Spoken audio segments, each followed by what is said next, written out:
So it kind of feels like they shorten in some ways. I mean, like they draw in. They draw in from one side and expand from the other. One of the questions that that came up today while we were playing around was how do you open through the pelvic girdle, and specifically how do you experience the condition known as lightness in the feet in some art. So what this does is that it basically frees the iliac bones and the sacrum. When you walk, it remains free in a certain way. You can actually transmit and recycle the forces in the gait from one leg to another. But when you're standing stationary, it all locks up normally. But in the internal Kung Fu, we want to basically allow that elasticated separation to remain there so the forces can transmit from one leg to another. But another thing that it does is that it allows you to lift the legs freely. So this is the condition that we want to train.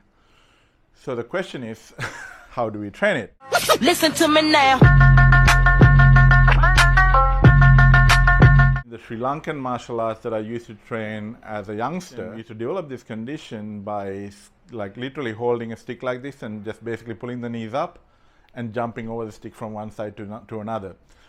So Paul and I are going to explore like one way of doing it like we used to do back in the day when I was training the Sri Lankan arts. So Paul, what you want to do is I'm going to give you a little bit of force. So you want to sustain this force, right? And have the intention of lifting your knees up to your chest, both. And observe what happens when your knees are just about to leave the ground. Do you want me to jump or? Yep, good. Yep. Yep.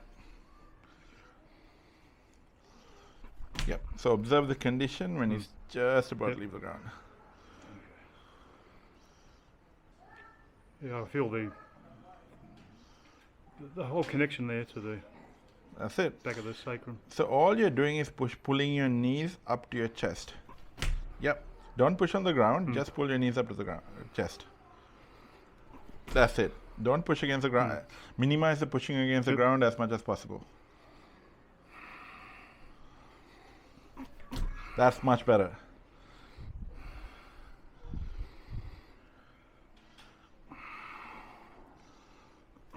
Yep. So now, alternate the legs as fast as you can. Yep. And observe the condition just when the leg leaves the ground. Okay, stop.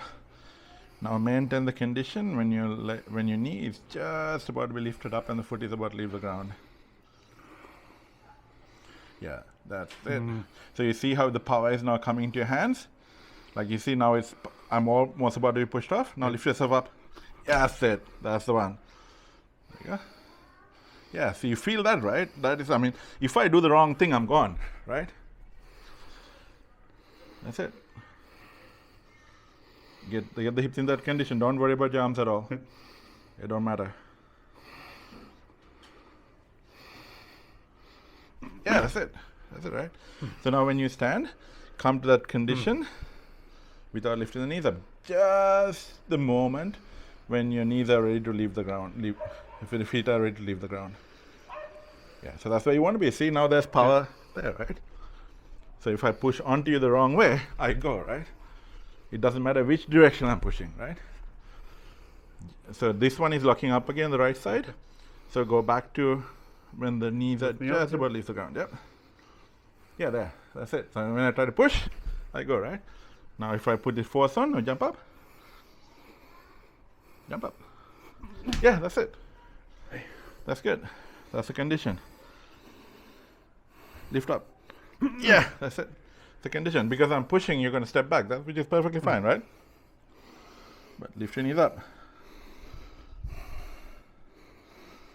Yeah, that's it. That's the one. Again. Yep, that's it. That's the one.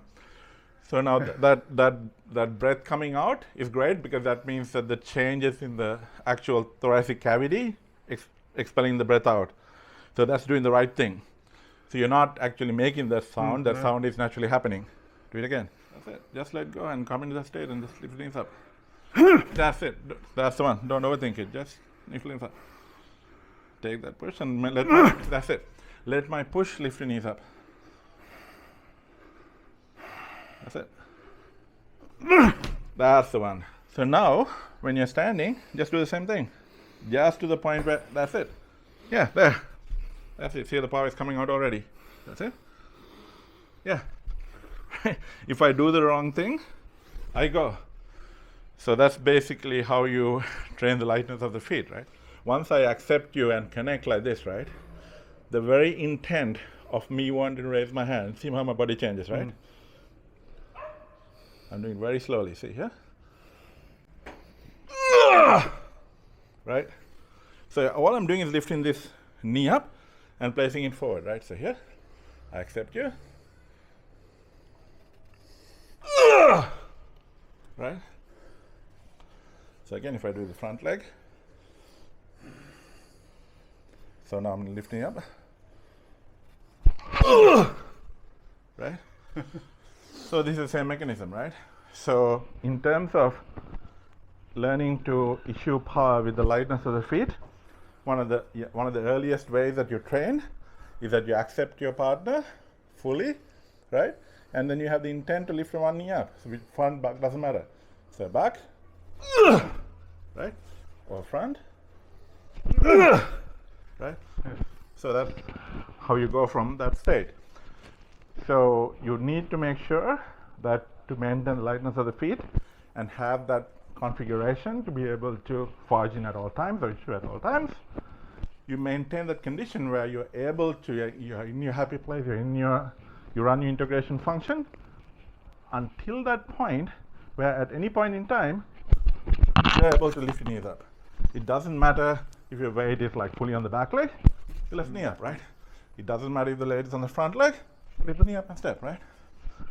So it makes no difference where your weight is being held by, because you're going to be able to lift it up and place the foot before you fall on the ground, right? So that's how you basically start training that. Cool. Make sense? Yes. Cool. And then, jump over the stick back and forth, back and forth, back and forth. That's it. That's one.